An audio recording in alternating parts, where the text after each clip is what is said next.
just as the spring began its turn. 12 long months away. Folded up his uniform with the medals tucked inside. Started living for today. Yeah, this was a bad idea, because I can't remember the words to it. Maybe I'll remember it before the show's over. Welcome to String Theory. I was going to do that as Remembrance Day and all that, but I haven't sang for anybody for so long that I can't remember the words to any of my songs. I have a show Friday night, by the way, so if you're going to be at that, be prepared. Bring your shovels, because it's going to be a shit show. I can't remember nothing. I've just forgotten how to play. String Theory, the live weekly show where you turn on your computer and I make an arsehole out of myself and then answer questions blithely about shit I don't know. Anyhow, there we go. String Theory.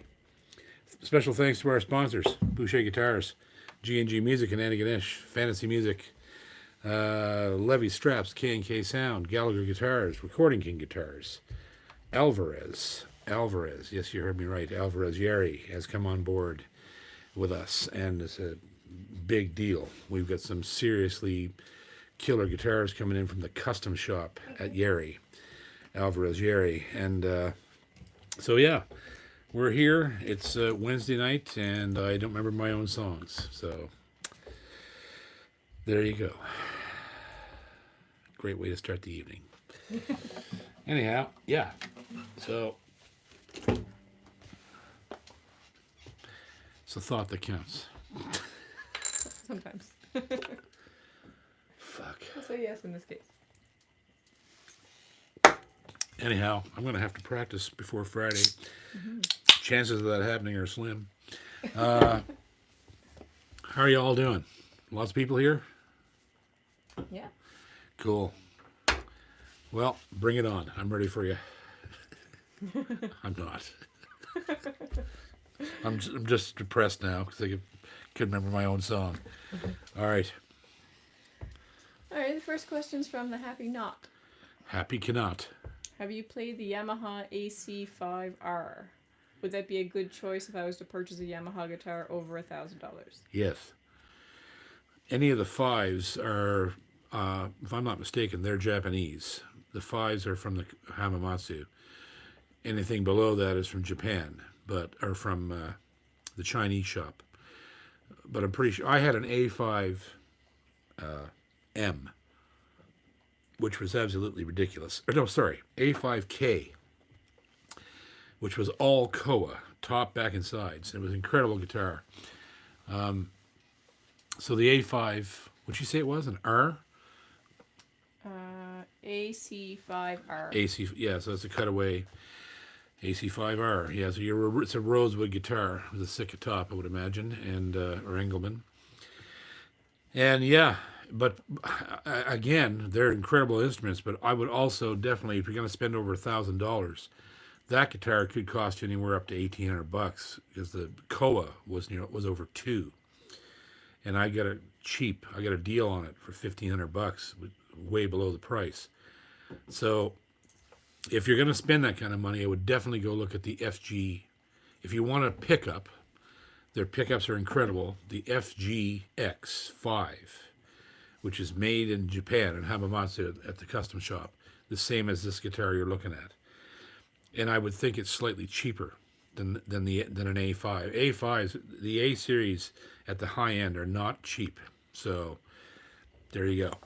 Or even if you want to go a little higher, if you ever do want to go a little higher, you can look at, and you want Yamaha. The L-series is tremendously good as well. So, yeah, obviously. Yeah, so there you go. Good question. Happy not? Hope you get a good Yamaha. Who's next? Next.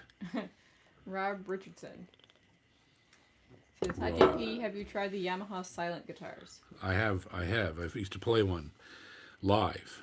Matter of fact, it was I actually appeared playing one on the ECMAs, the television broadcast, many years ago.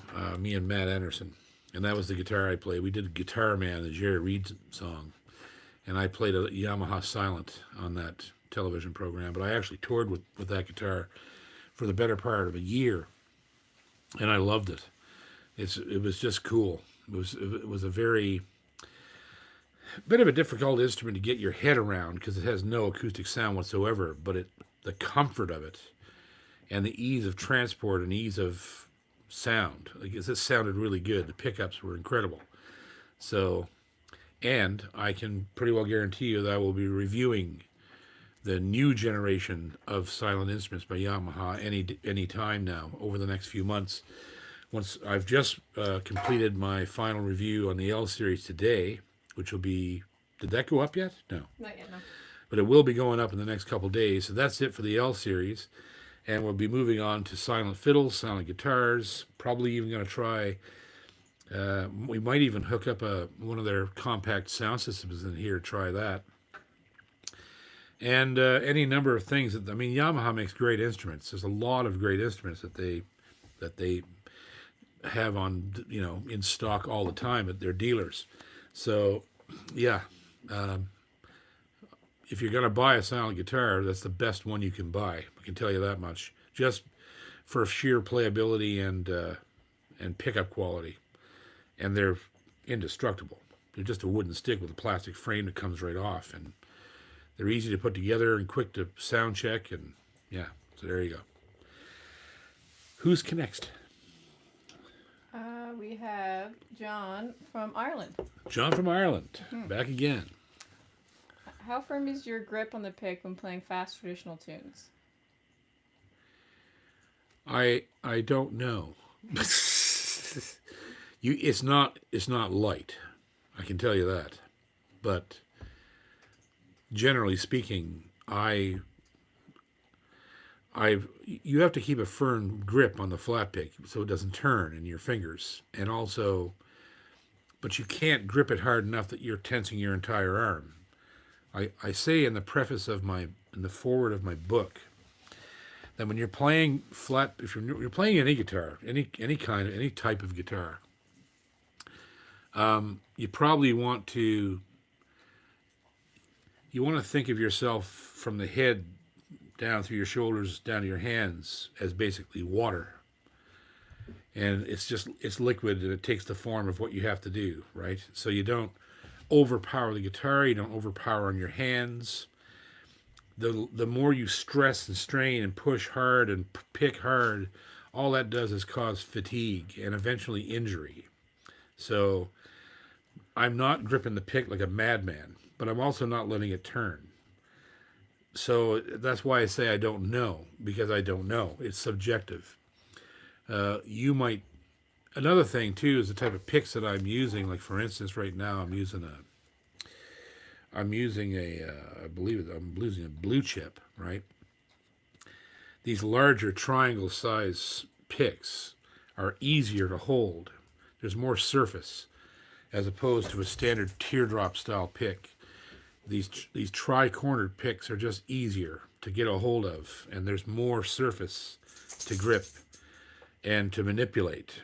It's easier because there's a greater surface and it creates greater pivot across the knuckle of your finger. So all these things come into play. It isn't just about how hard you're gripping the pick.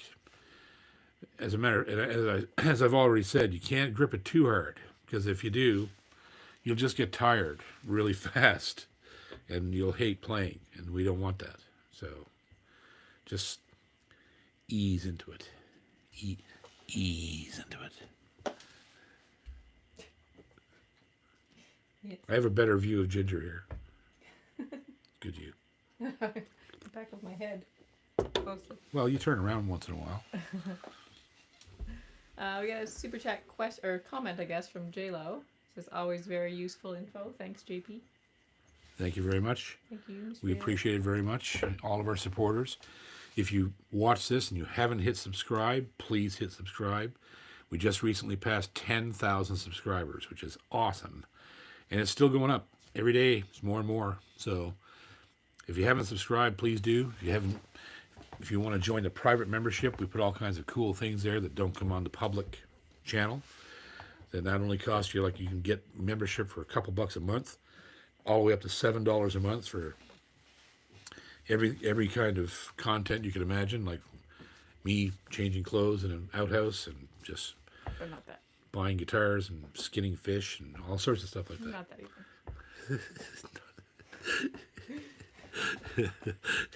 We got to take Ginger's mic away. She's ruining my bit. Who's next? Caper away. Caper away. Hey, You know what? JP? Caper away. You just made me want to have a drink of scotch. As soon as the word caper happens, that's it. I wasn't going to have scotch tonight, but what the hell? The decanter is getting low. I might as well just empty her out.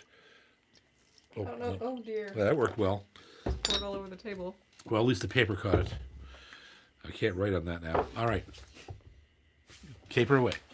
Going well. Oh, it smells good. It'll smell like Highland Park in here for a year. All right, go ahead. Hey JP, did you have a chance to check out Chicken Picks? L&M carried them thanks to the John Allen tunes last week. Yes, as a matter of fact, not only did I check them out, what am I trying to say? The rep from Boucher Guitars, Guillaume de Silva, reps Chicken Picks, which reminds me, I got to send them an address. I've already been talking to them. They're sending me stuff to review and test. So I just got an email today. Actually, we went back and forth, and I somehow forgot to give them my address. So yeah, they're coming here, and I'll have them soon. They look pretty cool. They actually look much like blue chips. They're really, I think they're, depending on what kind of material they're made out of, I think I'm really going to like them. So, yeah. Here's the Chicken Picks, Canadian made. Next. Next is Ian Rossiter. Ian Rossiter, how you doing? He says, for winter gigs, I bring a small hairdryer to warm up my hands between sets. Do you do anything to help your hands in the winter? No. I should, but I don't. I don't. Well, for one thing, I don't let my hands get frozen, if at all possible. If I'm traveling, and I tour all winter long normally. But in order to avoid damage and, temperature control before gigs, I wear thin-slit gloves to make sure that my hands don't ever get cold. Because, at my age, I feel weather more in my bones a little bit more than I did, 5 years ago. And the amount of pressure I've put on all my joints and stuff for my whole life, you start to fall victim to a little bit of arthritis. I've never had much problem with it, but I definitely notice in the wintertime, if I'm not careful with my hands, they can get stiff. But generally speaking, when you get on stage after the first song, the blood's flowing and everything works. But I try to always use, really good gloves, good quality, either leather or something that's made out of thin-slit, because it just holds heat better and keeps your hands, warm and juicy. Because if they get drying out is the worst part of your joint problems, right? And the winter's very dry. And that's part of the issue with weather affecting your joints, especially in the small joints in your hands, is the humidity. In the summertime, you're fine, unless it gets too humid, then they hurt. They get too wet and swollen, but in the wintertime, they can dry right out, and then you're just rubbing bone on bone. So I try to avoid that. Next. Next is Joe. Joe says he's run out of guitar questions, so he wants to know if you have enough money to buy Michael Jackson's Monkey. I'm just your brother. I know he's my brother. He's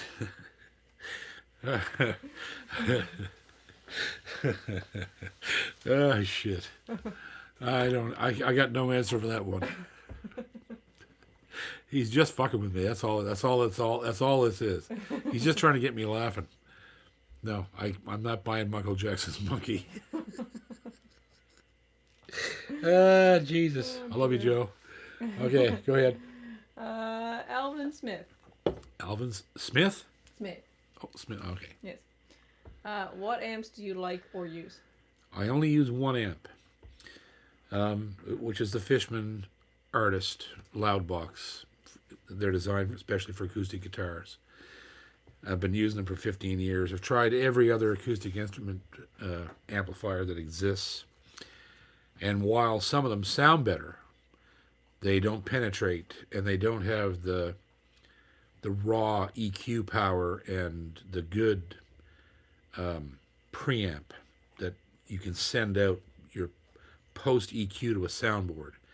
Their circuitry is flawless, and just so happens that they work incredibly well with K&K pickups. K&K is such a natural sounding pickup. The Fishman just translates it perfectly. There's no color. What you put in is what you get out, and what the sound man gets. And ultimately, that's the most important thing about an amplifier, is what the sound man gets. If you don't have a good out, an XLR post EQ out to the soundboard, the amp might be considered pointless because you're the only one that's hearing it. So the audience needs to hear your signal the same way you hear it on stage, and Fishman allows that better than anybody that I've ever used. So there you go.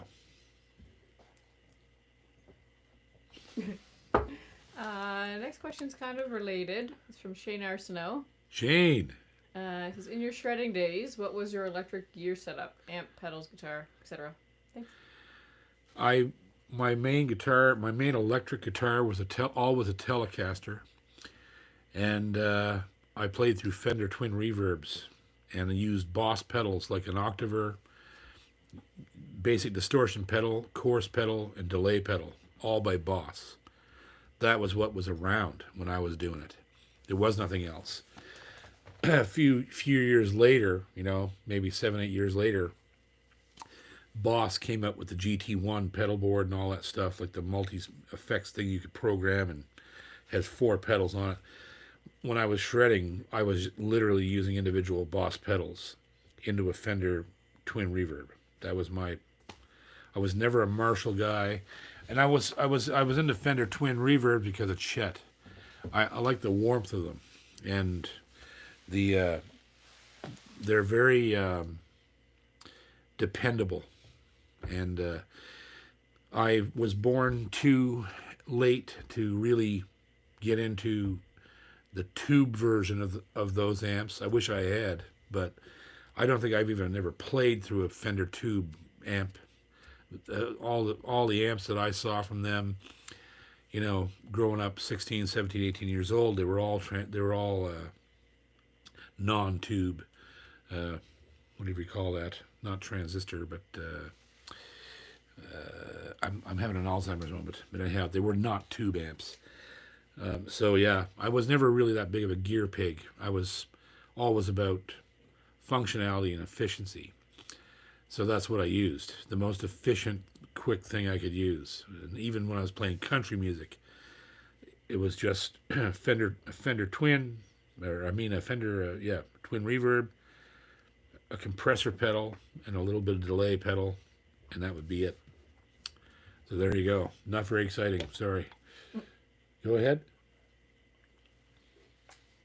Oh, Terry Hume is on here. He says he can arrange a silent guitar. I'm assuming he means. Sweet. Which is awesome. Very good. Very good.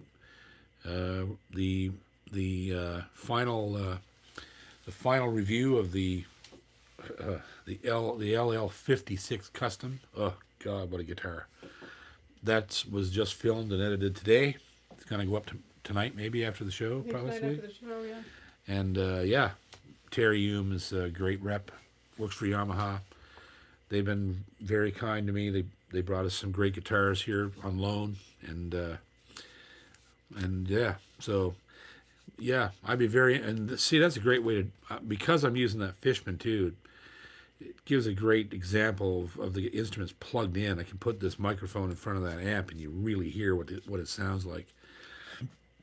And I was always impressed with Yamaha silent instruments, even their fiddles. I've had a couple of their fiddles too, silent fiddles. So, Terry, we're looking forward to having them here and looking forward to seeing you again, brother. Who's next?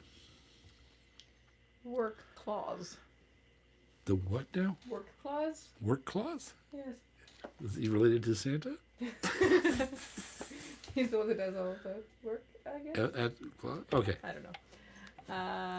He says, or they say, I started collecting vintage guitars. What are your favorite Yammies under $1,000? Oh, well, any of the L series, L6, L16. You're always going to find bombs in those two things under $1,000. Not all of them, just you're gonna find ones that are like, whoa, I gotta have this. They're from $800 to $1,000, and then the new FG3s are 1,000, a bit, maybe not quite 1,000, around there. The FG3s are incredible. They're made in the Chinese factory, but it's all Yamaha luthiers and students, and they are friggin' brilliant. Like that's my main recommendation. Like Yamaha makes so many cool guitars that are under $1,000. Like when you start getting into the 800 series, that series right where the L start, goes from the 800 series to the L6. Even some of those guitars, I know there's one right now in Halifax at Fantasy Music, one of our sponsors, of course, our partners. Not a sponsor, they're all partners for us and with us in these endeavors. And there's an 830 or 860 down there. It's maple back and sides. It's about $800 or $700. That guitar is killer. It's just gorgeous. And it's this new, Yamaha has really pushed the envelope on all of their guitars in the last year. Like you can tell that they've gone, okay, we need to rework, what we're doing and change this and this, and you can really tell. You pick up their sub $900 guitars, and it's like, holy crap, this guitar sounds like, it's worth $2,000 instead of $800. And and they have to compete. They have to compete in that market because you've got companies like Recording King and Alvarez. Some of the under $1,000 Alvarez guitars, like the Bluegrass model I reviewed, and all these companies, they're just like, we can make great guitars for under $1,000, and they're doing it. So Yamaha's always done that. So I think they've upped their game, and I think it's easier to find a great Yamaha now under $1,000 or right at $1,000 than it's ever been in the history of Yamaha. To be honest with you, their product right now is incredible. Like just the FG series. There's been several major trade magazines in the U.S. and abroad that have all voted the Red Label FG series as the number one production guitar of 2020. And they are talking about everybody, Martin, Gibson, Taylor, that's the guitar that blew everybody away. And it should. They're incredible. So if you can find an FG3 or an FS3, the small body, or the Dread, either one, they're incredible. Pick it up. You can't go wrong. So, who's next? Mark Wilburn. Mark Wilburn. What else will he do?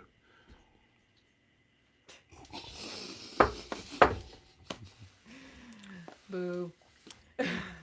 You gotta love it, Mark. Come on, that was a good one. Sorry. All right. Do you like Seagull guitars, flaming maple? I can't comment on Seagull guitars. I've been asked to comment before, and I just don't know enough about Seagulls. They've been around forever, but to me, they're nothing I would buy, and it's just personal preference. Not a big fan of their neck shape, and I'm not a big fan of their sound. They make great guitars. I've seen some Seagulls that blew my mind, but at the same time, 90% of them that I pick up, I would never buy because they just, there's something about them that's hard to put my finger on that I just wouldn't play one. And I apologize to them for that. It's nothing. They don't make bad guitars. They just don't. There's something about their design. I have to say the same thing about Larrivée, who was one of the greatest guitar builders in the world. But there's something about his neck shape and the edges of his necks and the way the necks to me feel almost concave instead of radiused.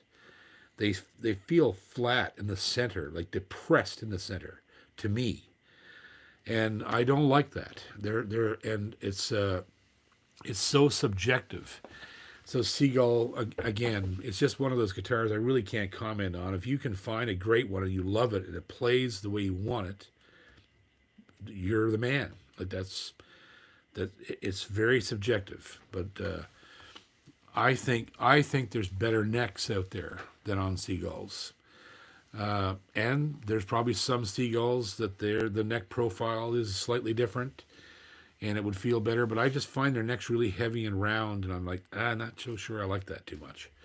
So as for the construction and the sound of them, there's nothing wrong with them at all. But just not for me. I'm a strange cat when it comes to Things. yeah, things. Who's I next? can list some things, Okay. but I won't. But I won't. Serge Como is next. Serge who? Como, Okay, cool. from Northern New Brunswick. Sweet. Says, I own the Fishman Loudbox Mini and run it through a small PA. Thinking of selling my PA and buying the Fishman Performer and running everything on that. Thoughts? Absolutely. You're talking about the great big amp. If you're just playing small venues, absolutely. The Performer is the big one. It's got a big, I think it's a 12 or 16 inch woofer and 2 tweeters, and it's got 2 identical channels, just like the artist Loudbox. But the Performer, if you're only playing a small venue, that thing will all day do guitar and 1 vocal mic all day long, no problems. I've done it I've actually played a hall with 80 people in it with my artist Loudbox, the one below the one you're talking about. Plugged a vocal mic in it, plugged guitar in, boom, done. It worked. I didn't even blow it up. I didn't ruin it. It was cranking. I had it going hard. But the Performer is way bigger wattage than the artist. So the Performer is designed for what you want to use it for. So yes, I'd absolutely tell you. And I don't know if you'd fill a 150 seat hall with it, but you could definitely do something under 100 seats without much problem, I think. But you have to try it out and see. So good luck. Next. Matthew Clayton. Matthew Clayton, back again. How would you describe the difference in sound between the FG3 and the FG5 and the Yamaha 216 guitars? 216? Or LL? Or maybe Oh, it L. could be LL. It's hard to Oh, say. the LL16s. Yeah.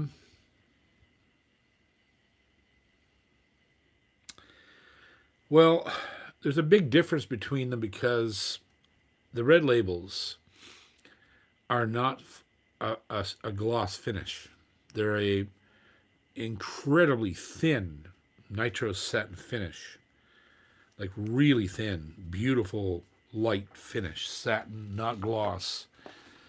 And that in itself changes the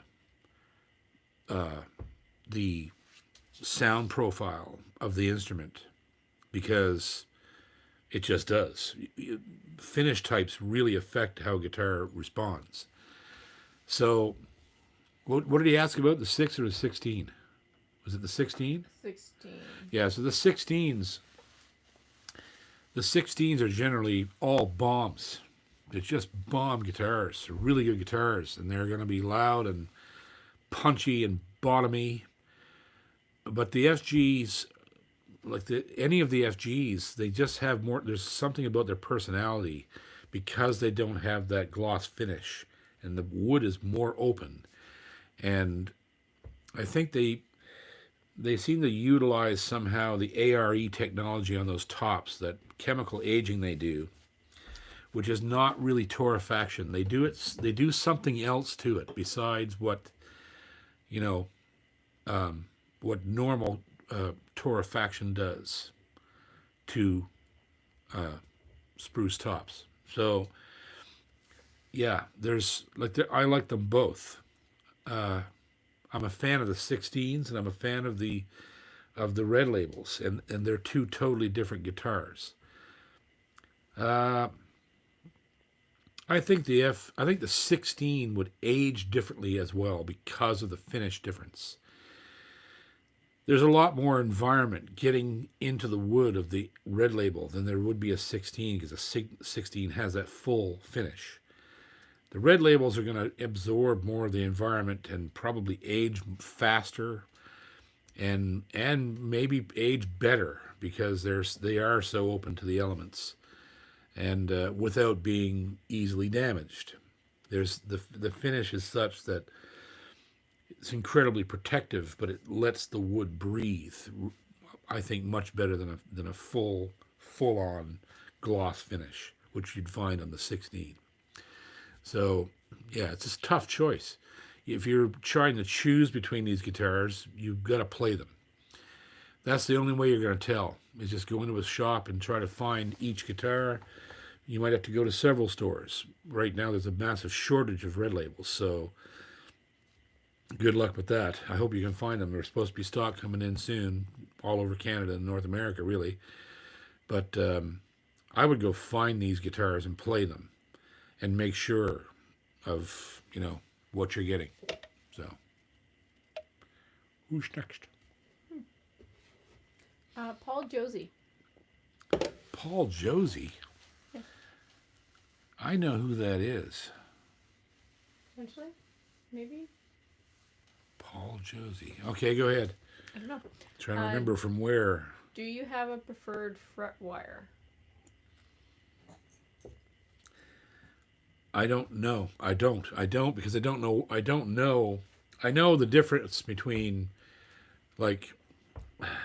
I'm probably a fan of a wider fret wire than you'd find on some instruments, but I think most of my guitars are virtually all fretted with a standard width and height.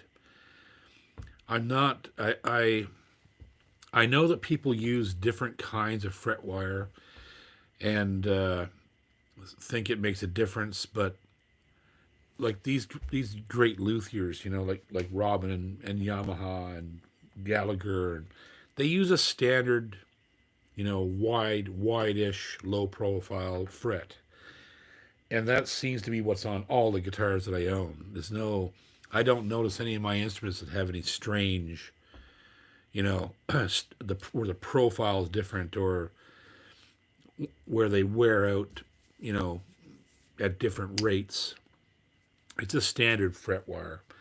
And I don't know. I know people put a lot of credence, some people put a lot of credence in the type of material their frets are made out of, and whether they're low, high crown, wide profile, whatever. I think that most guitars that you buy that are of high quality, they're all going to have that same standard kind of fret. So, but you're welcome to experiment, for sure, to find out. It's just a very expensive experiment, because, a fret job costs $200, and if you don't like them, you got to pull them out and put other ones in, and there's always a danger of destroying the binding on the neck when this is going on, and, it's just, I think that you should just maybe stick with, the frets that come on a good guitar. They're usually pretty standard, and I've never had a problem with anything like that.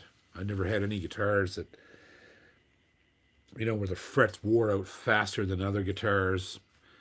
They all seem to be fairly standard. So, yeah, not a big expert on fret wire. Who's next? Randy Lewis. Randy Lewis. Have you ever played a Sigma Jumbo? I have. A big fan of Sigma. But the Jumbo that I played, I didn't like because it wasn't a very good guitar. It would have been, except it was set up really badly out of the case. Like, it came out of shipping with the saddle way too high, and quality control wasn't the best. And it was a limited edition guitar. It was their, because I've seen their guitars, they're high-end guitars, the Sigmas that cost $1,200, $1,500, $1,800, like they're copies of the D45 Martin and their limited editions. These guitars come out of the case smoking. But I've seen two of these limited edition Gibson-style jumbo Sigmas, and they were horrible. The action was really bad. The necks were not good, and I think some companies like that are building guitars in large Chinese factories, they just have a simple quality control issue, right? Like, because they're pushing out so many guitars that they're just not watching as carefully as a smaller company would, or a smaller factory or a smaller shop. So from time to time, you get that law of 20%. The 20% of them come out and they're not so good, but the other 80 will blow your head off. So I'm a big fan of Sigma. As a matter of fact, I was just talking to our regional distributor yesterday, because I'd like to feature some of Sigma's limited edition guitars, because they really are spectacular. They're handmade out of all solid wood, of course, and beautifully done. And I've owned several of them, and I thought they were great guitars for the money. Like, they're not charging. They're a lot like, well, I shouldn't say they're like Recording King, because Recording King has their own mojo going on. But for a company that literally copies the giants, Martin, Gibbs, Taylor, which is what they do. It's what Sigma does. They do it as good as anybody I've ever seen. So there you go. I think you just got to be careful with Sigma, any kind of company like that. You just sort of got to be careful with, you got to make sure you play it before you buy it.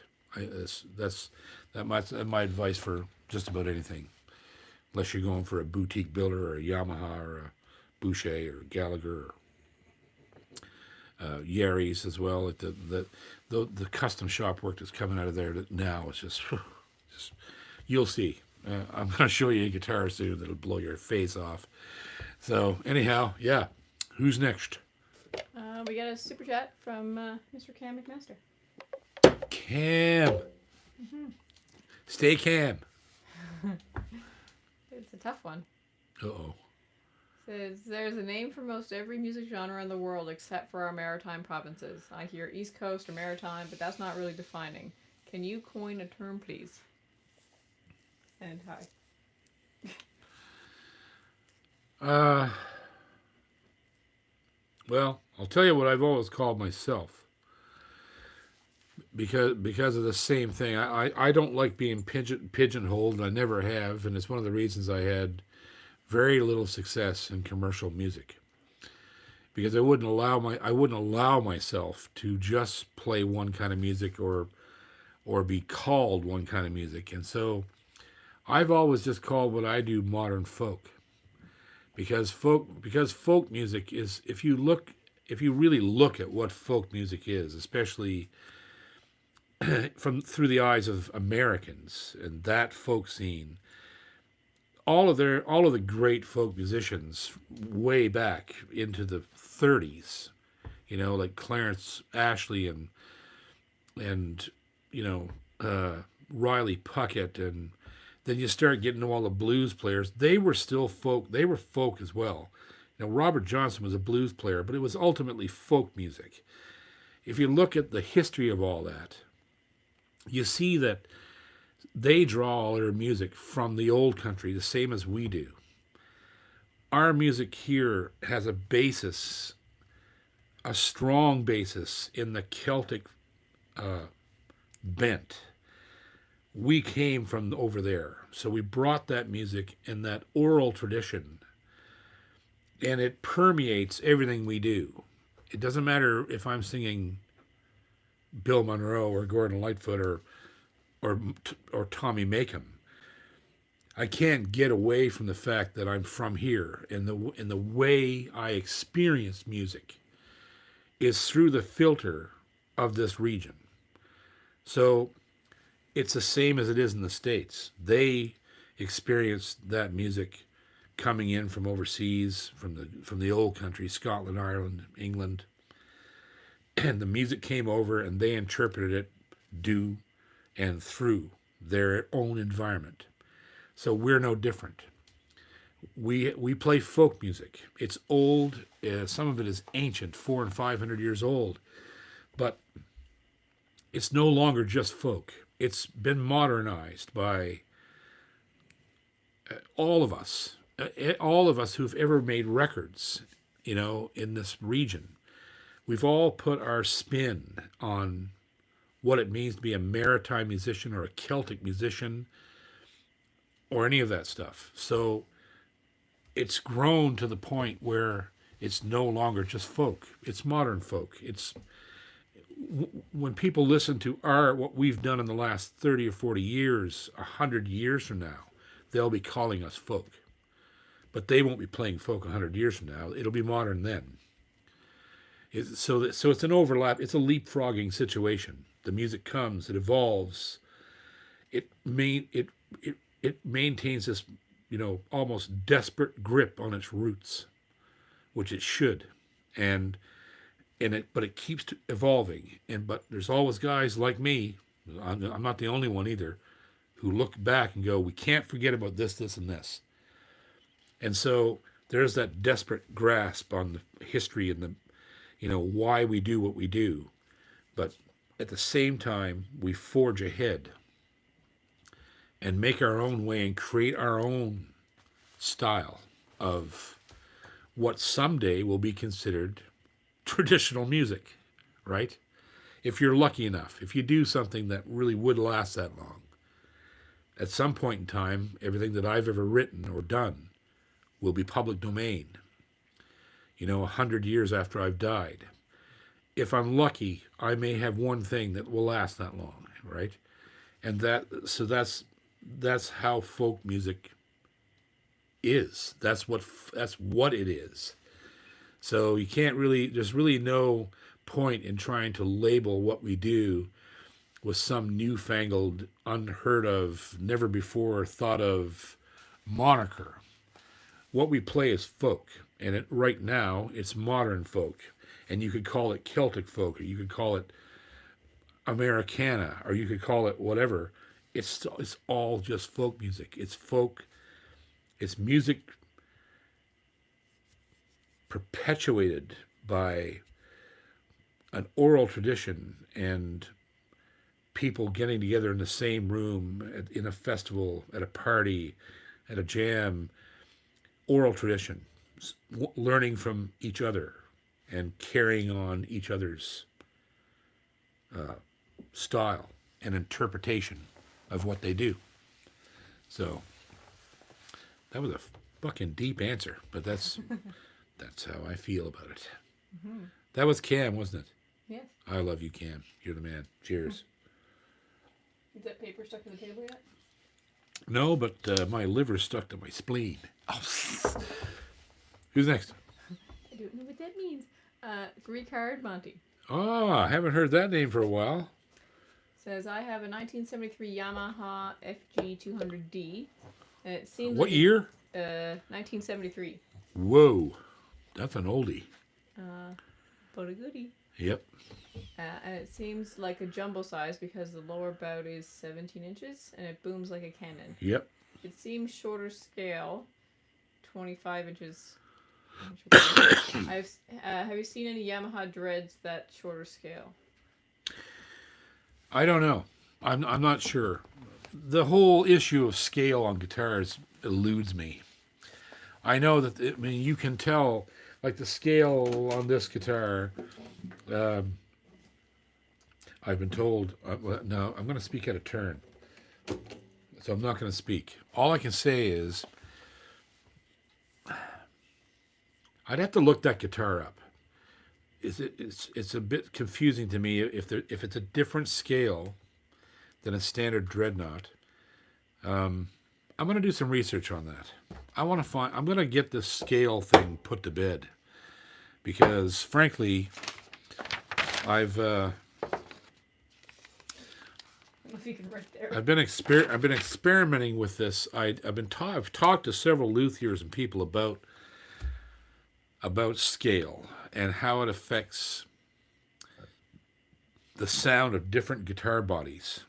I'm going to do some research on this. And something about this, your question, like I can't see really a jumbo guitar being of. Did he say he thought it was a smaller scale? I think so. I don't think that would be the case. I'm not sure.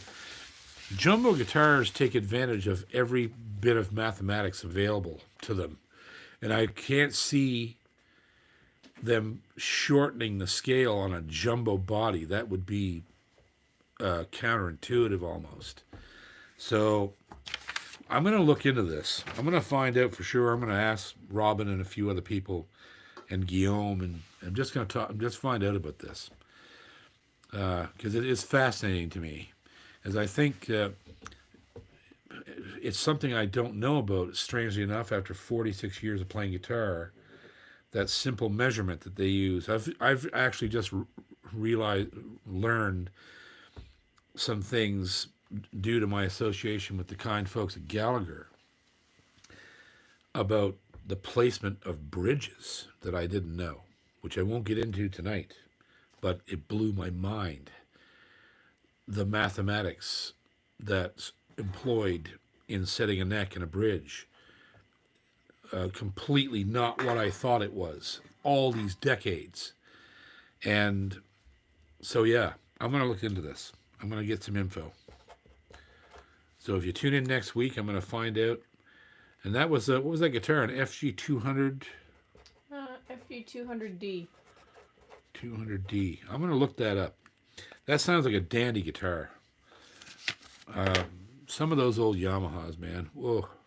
They just kill. They're just incredible instruments. Who's next? Bill Connor. Bill Connor. He was here last week. Maybe? I've heard so many names last week. I don't know. Yes, I know. In your opinion, what is the best budget electric guitar? Say $250 or less.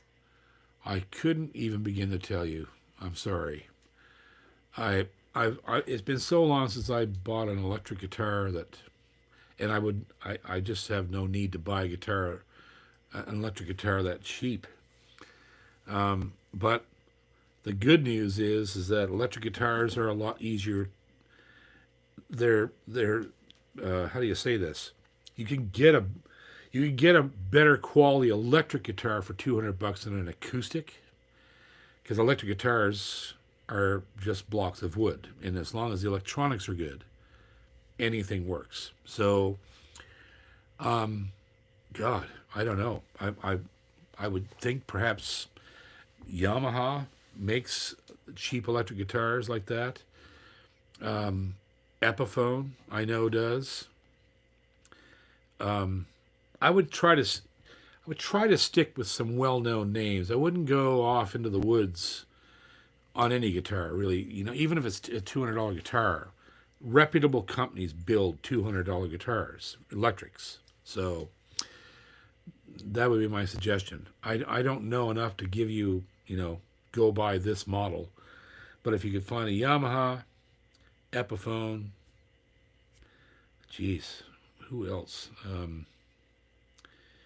I wouldn't be going into that stuff like Oscar Schmidt and like that sort of stuff. That stuff's not very good. It's okay, but it's good for a beginner. But you could get a better guitar from a reputable name. You know, try to find a Yamaha, Epiphone, even Fender Squires can sometimes go. Fender Squires are incredible guitars, and they sometimes go for, you know, not very much money. Peavey, I think, used to make a great sub $200 guitar. Anyhow, let me know. Come back next week and let me know, or message me and let me know if you found something. If you're in Canada, Long and McQuaid would be the best place to go. They have literally thousands of electrics, and they're geared towards, you know, beginners and that price point. They definitely have you covered. So, who's next? We have a super chat from Jeff Hawthorne. Jeff. I was curious what mic is in front of you. Also, is it good for home recording? This is an Aston Origin, and it's the best studio microphone I have ever used in my life. I actually have two of them now because they're so awesome that I've been recording everything that I've done. In 2020, I recorded with this mic. It was a gift from Dave Gunning for Christmas. And what do they cost? Like $400? they're $400. There's no microphone that I've ever heard that can beat this. Ever. It does everything. Vocals, guitar, fiddle, banjo, mandolin. And you can sit, I'm 2 feet away from this thing. I don't even know what the hell's going on. They're British. It's a British company, and they're just astonishing. You can get them at any Long McQuaid, Aston Origin, and they come in different packs. Like this one, just a straight. You know, they look very punk, and steampunk, and retro, and they look like galvanized steel. I have a nice one over there, a mate to this one that's black, that came with a shock mount and a nice windscreen. But I love this. Like I just put this on the straight stand, and I've used it for everything we've done in 7 months. It's incredible. So there you go. Can't beat it. Aston Origin. We have a quick one. Yes? From Bernice Dooley. Bernice. She's wondering about who she can bring her guitar to in Halifax for setup, and will they be able to tell her if it's worth the work? Yes. You go to Doug Sampson at the Long and McQuaid in Bedford. That's the best guitar man in the province. He's been doing my guitar work for 30 years. Wouldn't trust anybody else but him. He's the man. Doug Sampson, Bedford branch of Long and McQuaid. So yeah, and we should do some. Could you sing a song while I think of a question? No, because everyone will leave. Okay, so I'm gonna get a question here. I didn't even think about this. We had a strange night here tonight. I was in here filming all day, and I was trying to listen. I got a buddy of mine over in Sweden. You've probably heard of him. His name is Patrick Lundgren. He just started. He's a great guitar player, and he just started a channel called Flatpick Nation. That I helped him name it. And I've also written the theme music for his intro. So I was trying to get that all done today and sent away over to Sweden. And yeah, so. And I was too busy to remind you to think of a question. And Ginger's Ginger's having a hard week. Anyhow. So question.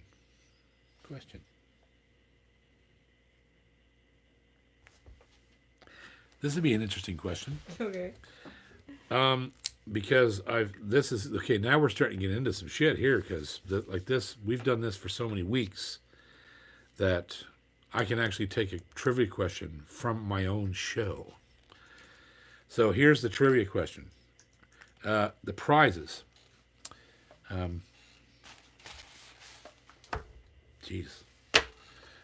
had prizes, but I poured scotch on them. Anyhow, Oh, do you want the list? Yeah. I still have it. It's wet, but it's here. So I just want to make sure. So the prizes this week, 2 people will win. One of the prizes will be from, of course, Glenn Gotel at G&G Music. And, yeah, he's got some cool stuff. He's got $150. Oh, sorry, not $150, $50. $50 off of any Recording King guitar in stock. And until Christmas, $200 off of any Boucher. And we're out of straps right now, so you won't get a strap in the package, but you get a set of strings and a winder. And he has the largest selection of Bouchers pretty well anywhere in North America right now. Because he can't keep them, and they're shipping them guitars left and right. So if you want a Boucher, now's the time to go down there and get one. So that'll be his prize. And also, Fantasy Music in Halifax on Spring Garden Road also has Bouchers. There's 2 or 3 of them down there, possibly 4. Maybe not anymore, but there's 2 or 3 down there at least. Plus, they're also dealing all of the L style, all of the L Yamahas, the handmade L series, and the Red Label, and they just got a great shop down there. Stephen McNeil, not the premier, and so Put that on his business card. yes. So there's the 2 prize packs. At Fantasy, you'll get a $25 gift certificate off anything in the store. They might throw you some strings and a winder and such, and yeah, I hope we're not out of T-shirts, but I think they still have. You'll be getting a Red Label Yamaha Red Label T-shirt. They're super soft and super comfortable. Yeah, they're very cool. Yeah, I like them. Terry, if he doesn't have, make sure Stephen has T-shirts because Terry's going to get them out there for him. So, here's the trivia question. Oh dear. Built around our own show. Something I've told you guys many times. Who makes my favorite mandolin? My mandolin of choice. I've told you many times.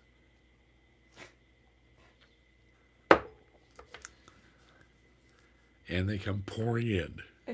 Cam says Gibson sucks. Is it the answer? No. Why is it doing this? Oh dear. Okay, hang on. The answers keep moving away. I see a lot of the right answers. The Happy Knot says Eastman. Yep. Happy Knot. You are. I wonder where were they located? Where's Happy Knot located? I'm not sure. Can't remember. I know. Okay. Anyhow, Happy Knot. For some reason, YouTube is filtering out all the Eastman answers. They're holding them for review. Really? Yeah, I don't know why. That's funny. Anyhow, Happy Knot, you are going to get the G&G package. So what I need you to do, Happy, is send me an email to jpcormier38@gmail.com. I will forward you on to Glenn. You can get your package there and your coupons, your certificates, your gift pack. You can get your $50 off of any Recording King or $200 off of any Boucher, plus strings and a winder. And maybe at some point in time, we might be able to throw you a strap. If we ever get Levy's is going to give us some straps. We've run out. So Happy Knot, jpcormier38@gmail.com. Send me an email right now, and I'll forward you on to Glenn. And Nylon Steel. Nylon Steel is the fantasy winner. So there's your packs, Nylon Steel. You get the $25 gift certificate at Fantasy Music in Halifax, Spring Garden Road, off anything in the store, plus your FG Red Label Yamaha T-shirt. And they might throw a couple things else in there for you. You just don't know.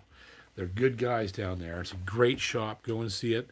We're going to be doing a string theory live from Fantasy and from G&G before Christmas. So we'll let you know what those dates are. Nylon Steel. Send me an email right now at jpcormier38@gmail.com, and I'll forward you off to Fantasy. And there you go. Another string theory has come and gone, and we didn't have